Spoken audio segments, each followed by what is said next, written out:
نعم، بسم الله الرحمن الرحيم. الحقيقة هذا الإنجاز الكبير اللي حققه منتخبنا الوطني. ئەندامێکی یەکێتی تۆپی پێی عێراق بە ئاماژەدان بە خەڵات و پێشوازی گەرمی هەڵبژاردەی سەرکەوتووی پاڵەوانێتی 25 کەندا و وتەکانی پارێزگاری هەولێری ڕەتکردەوە کە گوا بانکێش نەکراون و خۆیان چوونەتە هەولێر کە ئەوان داوایان کردیە سەردانی بکەن هەولێری پایتەخت بووە. غالب زاملی ئاماژەی بەوە کردووە کە ئومێد خۆشنا و سەرۆکاتی پێشوازیەکەی کردووە و ئەندامانی هەڵبژاردەکەش بە ئۆتۆمبیلی فەرمی سەرۆکاتی هەرێم گوازراونەتەوە بۆ شوێنی حەوانەوەیان و بانکێشتی میوانداریەکی گەورەی سەرۆکی هەرێم کراون کە زۆربەی بەرپرسانی باڵای تێدا بووە. جگە لەوەش سەرۆکی هەرێم خەڵاتێکی 10,000 دۆلاری پێشکەشی هەریەکە لە ئەندامانی هەڵبژاردەکە کردووە و پێی ڕاگەیاندون ئێمە یەک وڵاتین و ئەوەی کە سیاسیەکان تایدا ناکام بوون وەرزشکاران ئەنجامیاندا.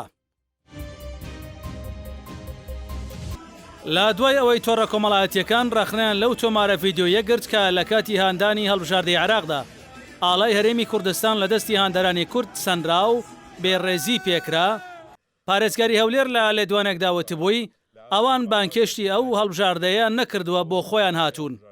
بۆیە زاملی ئەوەی ڕەت کردەوە و گوتی ئەگەر نیازی پارێزگاری هەولێر ئەوە بواە کە میدیا بڵاوی کردەوە نە بۆ خۆی پێشوازی گەرمی لێ دەکردین و نە بەڕێشی دەکردین، نە ئۆتۆمبیلی فەرمی سەرۆکاتی هەرێمیش دەبراینە شوێنی حەوانەوە.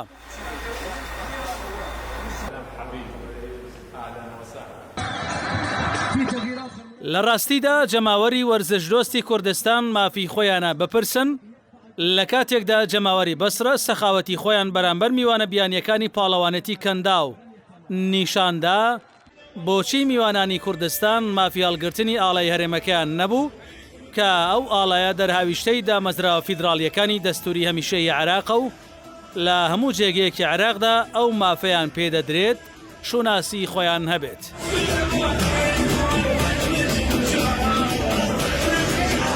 کەواتە دەبوو سەرۆکی هەرێم لەگەڵەوەی باسی یەکپارچەیی و برایەتی هەولێر و بەغدای وەبیرهێنایەوە ئەوەشی وەبیری یەکێتی تۆپی پێی عێراق بهێنایەتەوە کە ئاڵا و پارلەمان و حکوومەت و دامەزراوەکانی هەرێم جێبەجێکردنی دەستوری عێراقە و دەبێت داوای لێبوردن لە گەلی کوردستان بکەن.